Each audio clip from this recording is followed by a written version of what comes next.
Hello.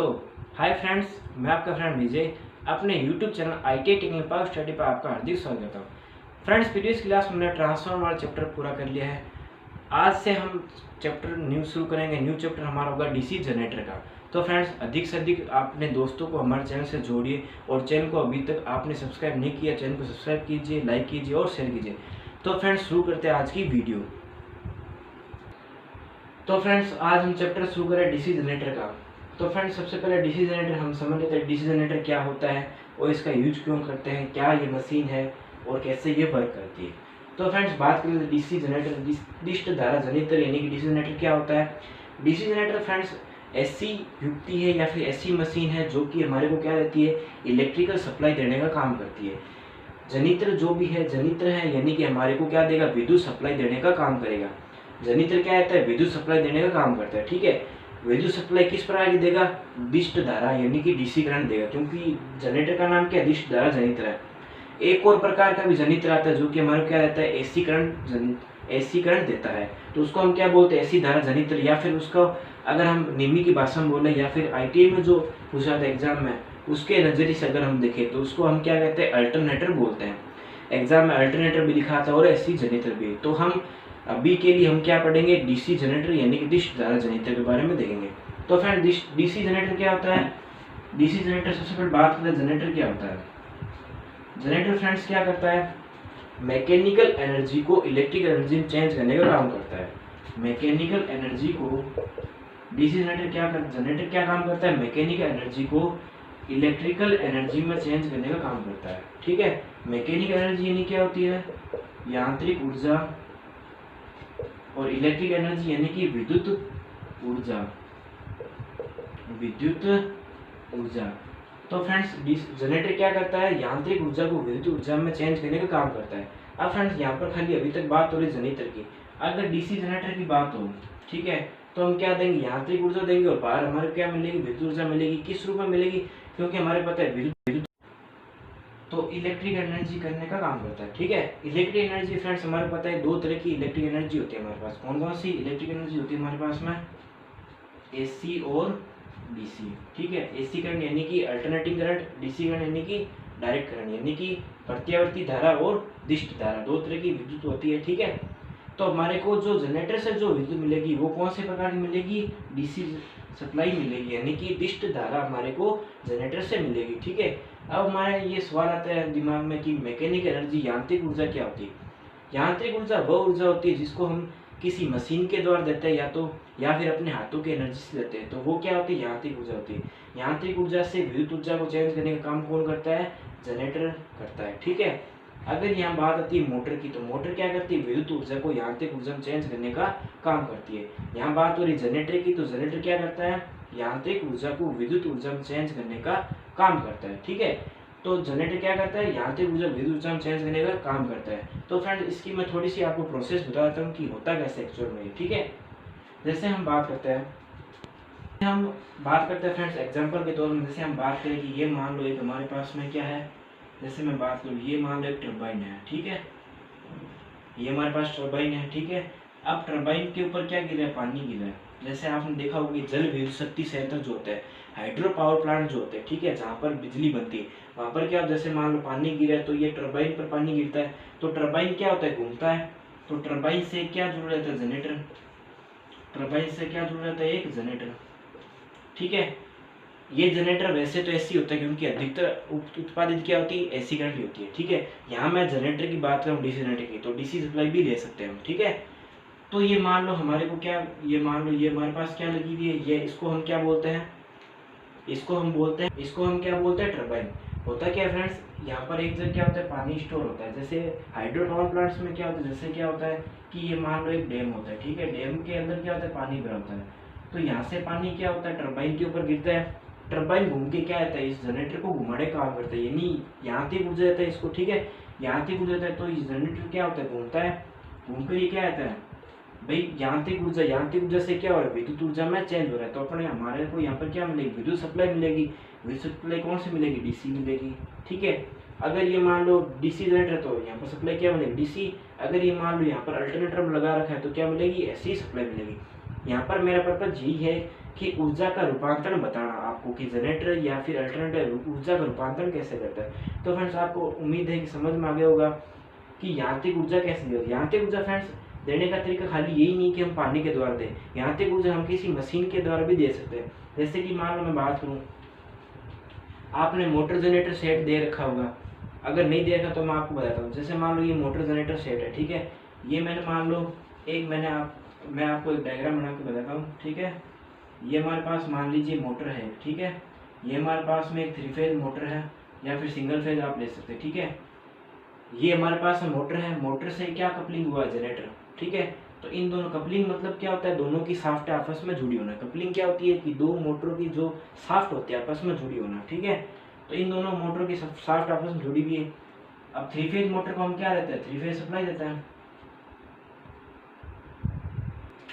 तो friends ये हमारे पास में क्या है, एक 3 फेज मोटर है, ठीक है, 3 फेज मोटर। और ये हमारे पास में क्या है, डीसी जनरेटर है, डीसी जनरेटर है। तो फ्रेंड्स यहाँ पर मैं आपको ये बताना चाहता हूँ कि यांत्रिक ऊर्जा हम किसी भी माध्यम से दे सकते हैं, चाहे वो मोटर का माध्यम या फिर टरबाइन घुमा के हो। मैंने आपको टरबाइन का माध्यम बता दिया कि टरबाइन को हम क्या देकर, या तो उस पर पानी गिरा दो या फिर उस पर भाप गिरा के क्या कर दो कि उस टरबाइन को घुमाकर उसको यांत्रिक ऊर्जा देना चाहिए, किसी भी तरीके से हम दें, ठीक है। तो टरबाइन घूमने से क्या होता है, टरबाइन घूमेगी तो वो क्या घुमाएगी, मोटर को भी घुमाएगी, यानी कि सॉरी वो किसको घुमाएगी, जनरेटर को भी घुमाएगी। तो जनरेटर घूमेगा तो क्या देगा, हमारे को विद्युत सप्लाई देगा। तो मोटर के द्वारा भी हम घुमा सकते हैं इसको, ठीक है। हमने आपको टरबाइन के द्वारा घुमाना बता दिया, अब आपको हम मोटर के माध्यम से बताया था कि कैसे घुमाते हैं, ठीक है। ये हमारे पास में एक mg सेट है, ठीक है। ये मैंने एग्जाम्पल के रूप में बताया आपको मैकेनिक एनर्जी कैसे दी जाती है और विद्युत ऊर्जा कैसे दी जाती है, ठीक है। तो ये हमारे पास में मोटर जनरेटर सेट है, ठीक है। अब हमने एक 3 फेज मोटर ली है, यहाँ पर हम सिंगल फेज मोटर भी ले सकते हैं। इसको हमने 3 फेज सप्लाई से जोड़ा है। अब क्या है कि जैसे ये इस मोटर को हम सप्लाई देते हैं, ठीक है, तो मोटर घूमेगी, क्योंकि मोटर क्या रहती है, सप्लाई देती है, और बाहर क्या रहती है, यांत्रिक ऊर्जा देती है। तो यांत्रिक ऊर्जा देने से क्या है, मोटर घूमी, मोटर की शाफ्ट के साथ क्या जुड़ी हुई है, डीसी जनरेटर की शाफ्ट जुड़ी हुई है। तो साथ में डीसी जनरेटर भी क्या करेगा, रोटेशन करेगा। तो डीसी जनरेटर रोटेशन करने से क्या होगा, बाहर हमारे को क्या मिलेगी, डीसी सप्लाई मिलेगी। तो फ्रेंड्स यहाँ पर ऊर्जा का रूपांतरण हो रहा है, ठीक है। यहाँ पर अगर बात करें कि ऊर्जा किस रूप से किस रूप में चेंज हो रही है, तो यहाँ पर ऊर्जा चेंज हो रही है यांत्रिक ऊर्जा से विद्युत ऊर्जा में चेंज हो रही है, यांत्रिक ऊर्जा से विद्युत ऊर्जा में चेंज हो रही है। तो फ्रेंड्स जनरेटर क्या करता है, यांत्रिक ऊर्जा को विद्युत ऊर्जा में चेंज करने का काम करता है। सबसे पहली बात क्या हुई कि जनरेटर क्या काम करता है, यांत्रिक ऊर्जा को विद्युत ऊर्जा में चेंज करने का काम करता है। अगर बात है डिशदार जनरेटर क्या करता है, तो डिशदार जनरेटर क्या करता है, यांत्रिक ऊर्जा को डीसी प्रकार की विद्युत ऊर्जा में क्या करता है, चेंज करता है। इसको हम क्या बोलते हैं, ऊर्जा रूपांतरण की स्टेज भी बोलते हैं, ठीक है। तो फ्रेंड्स उम्मीद है आपको ये एग्जांपल समझ में आ गया होगा। क्या होता है कि मोटर है, मोटर के साथ में एक हमने डीसी जनरेटर का कपलिंग कर रखा है, यानी जनरेटर को जोड़ रखा है। तो होता क्या है कि मोटर क्या है, इसको यांत्रिक ऊर्जा देने का काम करती है। मोटर के साथ जुड़ी हुई जो जनरेटर है, जनरेटर क्या होती है, उसके साथ में घूमती है, क्योंकि दोनों आपस में क्या है, कपलिंग है। तो एक चीज घूमेगी, दूसरी चीज भी साथ में घूमती है। तो दोनों को घूमने से क्या होती है, यहाँ पर हमारे क्या मिलती है, डीसी सप्लाई मिलती है। तो फ्रेंड्स हमारा यहाँ पर काम क्या है, सारा डीसी जनरेटर के बारे में पढ़ना, ठीक है। तो हम डीसी जनरेटर के बारे में पूरा देख लेते हैं संक्षेप में, बाकी हम आगे की क्लासों में हम 3 फेज मोटर के बारे में भी बताएंगे। तो फ्रेंड्स शुरू करते हैं आगे इसका डिस्कस, इसका पूरा।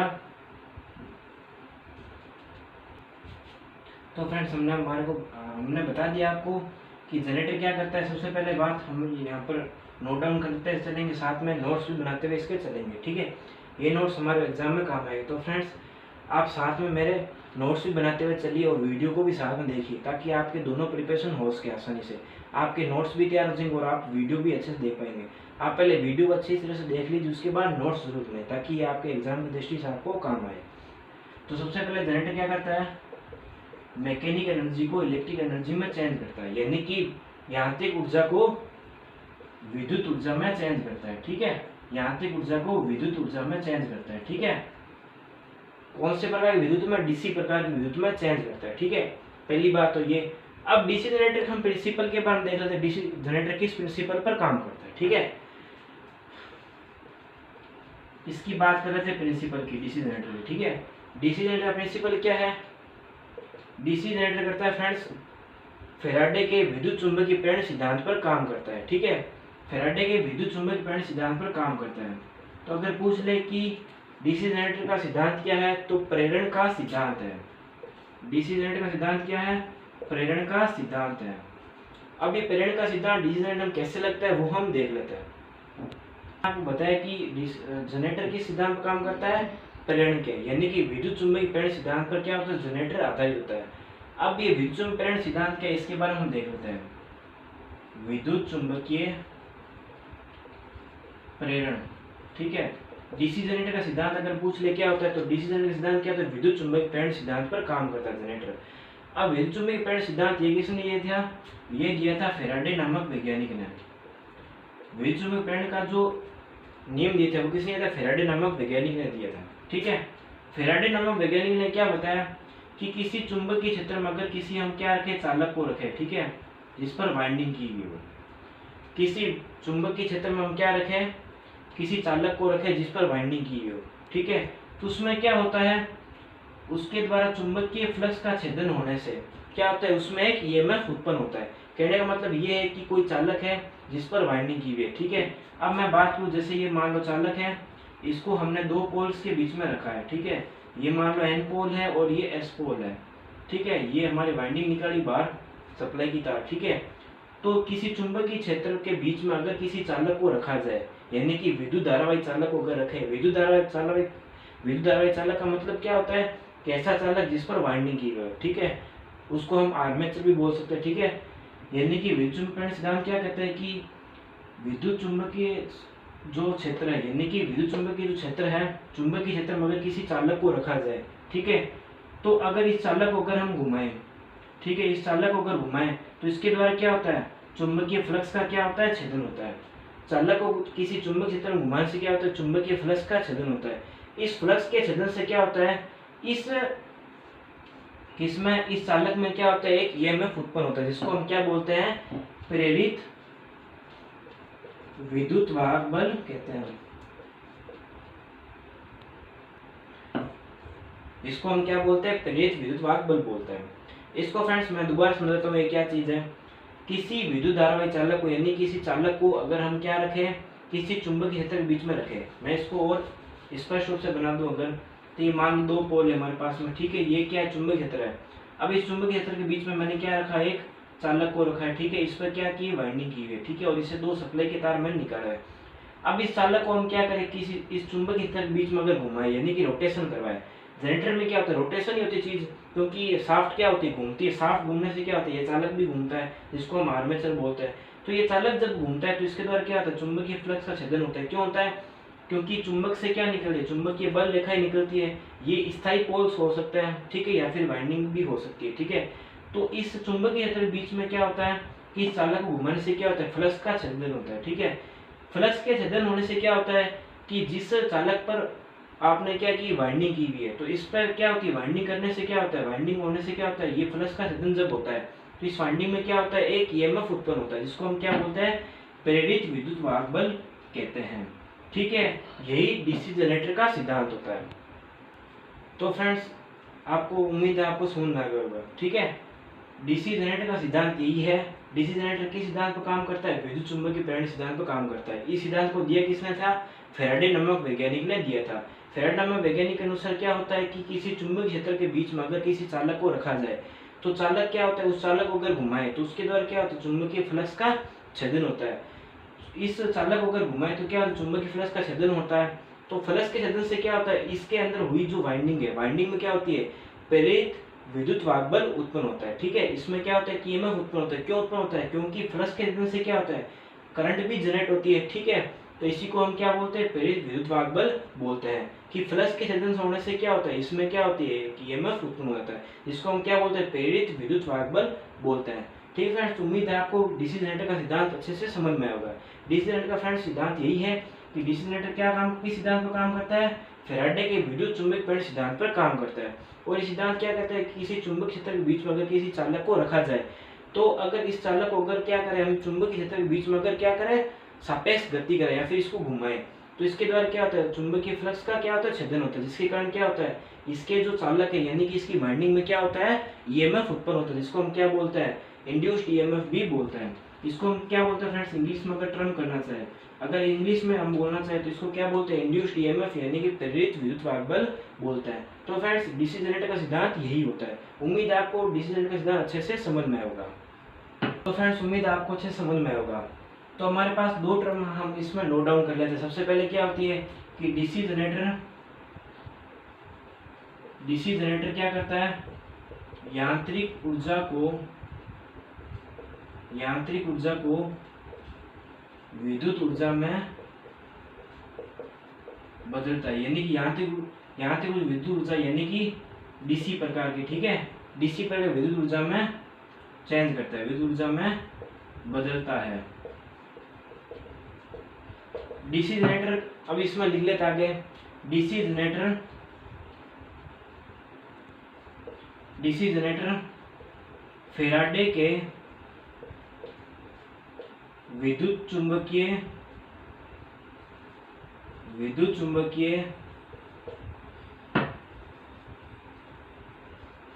प्रेरण सिद्धांत पर कार्य करता है। ठीक है फ्रेंड्स, तो मैंने आपको सिद्धांत सारा समझा दिया, सिद्धांत यही होता है। ठीक है, तो उम्मीद है आपको सिद्धांत से समझ में आएगा। ठीक है, तो ये मैंने आपको दो चीज़ इंपॉर्टेंट है वो मैंने बता दी। ठीक है, तो आपको साथ में नोट्स बनाते हुए भी चलना है। पहली बात तो क्या बताई मैंने आपको कि डीसी जनरेटर क्या करता है, यांत्रिक विद्युत ऊर्जा में चेंज करता है। उसके बाद डीसी जनरेटर क्या करता है, फैराडे विद्युत चुंबकीय प्रेरण सिद्धांत पर काम करता है। अब सिद्धांत मैंने आपको अच्छे समझ में आ गया होगा, उम्मीद है आपको। ठीक है, अब इससे आगे हम डीसी जनरेटर की कंस्ट्रक्शन पढ़ लेते हैं कि इसमें क्या क्या भाग होते हैं। ठीक है, उनका हम वर्गीकरण देख लेते हैं। अब फ्रेंड्स हम डीसी जनरेटर कंस्ट्रक्शन के बारे में देख लेते हैं कि डीसी जनरेटर कंस्ट्रक्शन नहीं कि इसके भाग। ठीक है, तो हम देख लेते हैं डीसी जनरेटर के भाग कौन कौन से होते हैं। ठीक है, सबसे पहले भाग में हम देख लेते हैं, सबसे पहले क्या होता है इसमें, आर्मेचर। ठीक है, सबसे पहले हम बात कर लेते हैं आर्मेचर की। ठीक है, आर्मेचर क्या होता है, आर्मेचर एक ऐसा भाग होता है जो कि क्या करता है फ्रेंड्स, घूमता है।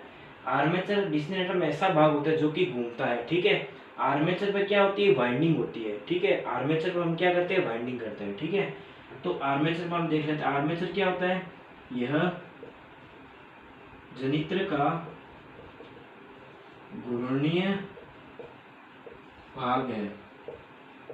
ठीक है, यह जनरेटर क्या होता है, घूमने वाला भाग होता है। आर्मेचर क्या होता है, जनरेटर का घूर्णनीय भाग होता है। इस पर हम क्या करते हैं फ्रेंड्स, इस पर वाइंडिंग की होती है। ठीक है, अगर इस पर वाइंडिंग नहीं किया तो इस पर क्या नहीं होगा, ईएमएफ उत्पन्न नहीं होगा। तो इस पर आर्मेचर पर हम क्या करते हैं, वाइंडिंग करते हैं। ठीक है, अब बात कर लेते हैं नेक्स्ट फ्रेंड्स कि आर्मेचर बनता किससे है। तो आर्मेचर बनता है सिलिकॉन स्टील से बनता है। यह सिलिकॉन स्टील से बना होता है, यह सिलिकॉन स्टील से बना होता है। आर्मेचर को किससे बनाते हैं फ्रेंड्स, सिलिकॉन स्टील से बनाते हैं। ठीक है, अब इसमें मैं वही चीज़ है ट्रांसफॉर्मर वाली चीज़ कि इसको भी लेमिनेटेड बनाते हैं। आर्मेचर को भी हम क्या करते हैं, लेमिनेटेड बनाते हैं, ताकि उसमें क्या हो कि इसमें जो मैंने बताई थी हिस्टेरिसिस और एडी करंट जो लॉस है उसको कम कर सके। ठीक है, अब इसमें हम देख लेते आगे। तो जनरेटर क्या होता है, जनरेटर का मैंने बताया कि तो हम फ्रेंड्स क्या करते हैं, आर्मेचर पर हम वाइंडिंग करते हैं। और आर्मेचर में क्या होता है, आर्मेचर का निर्माण किससे करते हैं, आर्मेचर निर्माण हम करते हैं सिलिकॉन स्टील से करते हैं। तो आर्मेचर को सिलिकॉन स्टील से बनाते हैं, लेकिन आर्मेचर को लेमिनेटेड भी बनाते हैं। ठीक है, आर्मेचर को लेमिनेटेड बनाते हैं ताकि आर्मेचर को लिमिटेड क्यों बनाते, ताकि उसमें एडी धारा क्षति का मान कम रहे। ठीक है, आर्मेचर को हम लेमिनेटेड बनाते हैं फ्रेंड्स। आर्मेचर को लेमिनेटेड क्यों बनाते हैं, ताकि उसमें एडी धारा क्षति का मान कम रहे। ठीक है, अब आर्मेचर को सिलिकॉन स्टील से क्यों बनाते हैं, ताकि उसमें हिस्टेरिसिस लॉस का मान कम रहे। आर्मेचर को सिलिकॉन स्टील से बनाने से शिथिलीय हानि फ्रेंड्स, शिथिलीय हानि का मतलब क्या होता है, हिस्टेरिसिस लॉस। ठीक है, तो आर्मेचर को सिलिकॉन स्टील से बनाने से क्या होता है, शिथिलीय हानि दोष क्या होता है, दूर होता है, दोष दूर होता है। तो फ्रेंड्स ये जो दो टर्म है ये सेम किस में लगती है, ये जनरेटर में भी, ये किस में लगती है, या ये हमने ट्रांसफार्मर के बारे में भी पढ़ा था कि ट्रांसफार्मर की कोर को हम क्या बनाते हैं, सिलिकॉन स्टील से लेमिनेटेड बनाते हैं, ठीक है। आर्मेचर को भी हम लेमिनेटेड बनाते हैं, क्यों बनाते हैं, ताकि उसमें एडीदार क्षति का मान कम रहे, पहली बात। और अगर पूछ ले सिलिकॉन स्टील से क्यों बनाते हैं, ताकि उसमें क्षति की हानि दोष, यानी कि अगर मैं बात करूँ हिस्टेरिसिस लॉस, तो उसको कम करने के लिए क्या करते हैं, सिलिकॉन स्टील से बनाते हैं। अब फ्रेंड्स आर्मेचर की मैं आपको स्ट्रक्चर बताता हूँ किस तरीके से आर्मेचर होता है हमारा। आर्मेचर है, ठीक है। आर्मेचर में आपको दिख रही होगी ये पत्तियां, ये इसको हम क्या बोलते हैं, लेमिनेशंस बोलते हैं, ठीक है। इनको हम बोलते हैं फ्रेंड्स लेमिनेशन, लेमिनेशंस, लेमिनेशंस, ठीक है। ये क्या होती है, लेमिनेशन यानी कि लेमिनेटेड बोलते हैं, ठीक है। ये मैंने क्या बताई थी, ये वही चीज है कि इसको लेमिनेटेड क्यों होता है, एडीकरण दोष को दूर करने के लिए, ठीक है। लेमिनेशन जिसकी बनी हुई है ये सिलिकॉन स्टील से बनी हुई है। अब ये जो भाग है ये किस पर स्थापित होता है, ये होता है शाफ्ट पर, ठीक है। ये क्या चीज है, ये होती है शाफ्ट, ठीक है। इसके बीच में, ठीक है, वाइंडिंग होती है, ठीक है। वाइंडिंग के ऊपर हम क्या करते हैं, लेमिनेशन चढ़ाते हैं। जो आर्मेचर होता है ना, आर्मेचर हम क्या करते हैं फ्रेंड्स, वाइंडिंग करते हैं। किसकी करते हैं, कॉपर की सबसे बढ़िया होती है, ठीक है। आर्मेचर को हम क्या करते हैं, वाइंड करते हैं, ठीक है। उसको हम वाउंड रोटर भी बोल सकते हैं या फिर आर्मेचर भी बोलते हैं, ठीक है। तो आर्मेचर को हम क्या करते हैं, वाइंडिंग करते हैं, उस पर क्या करते हैं, लेमिनेशन चढ़ाते हैं। अब फ्रेंड्स इसके बीच में हम एक अचालक पदार्थ भी बोलते हैं, ठीक है। उसको हम बोलते हैं प्रेसफोन पेपर।